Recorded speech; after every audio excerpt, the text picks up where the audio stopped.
The Wright brothers were born 1 year apart and have a lot in common, from being on student government together to being fraternity brothers of Phi Kappa Chi.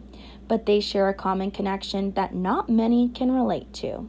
Tyler and Tanner were both born with hearing impairments and were excited to come to Baylor, especially when they realized the school offered American Sign Language. Come to Baylor, and I'm excited because I'm like, hey, they have ASL, I'm going to take it. That's great. I want to learn a little bit more about the kind of people that share the same experience that I share.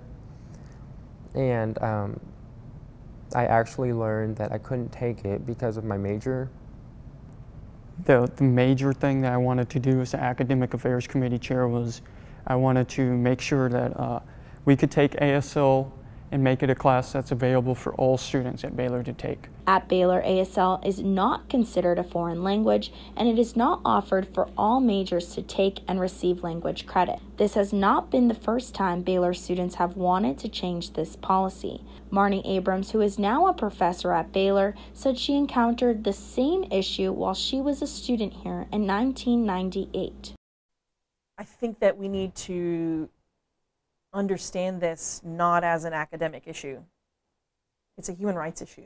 For Tyler and Tanner, this device has changed their life tremendously. Couldn't hear a single word growing up until I got the cochlear implant. The cochlear implant right here, because it's not on my head right now, I can't hear anything at all.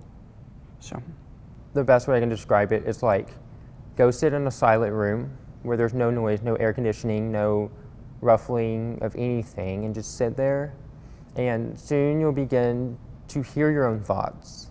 The Wright brothers are attempting to change a policy that has been a problem for over 20 years. It's discriminatory to judge one person's language and culture as not worthy of academic study. Their first step in attempting to change this policy is by starting a petition. They have now gathered over 1,000 signatures. To sign the petition or help with this initiative, contact Tanner and Tyler Wright. Reporting for Elaria TV News, I'm Christina Soto.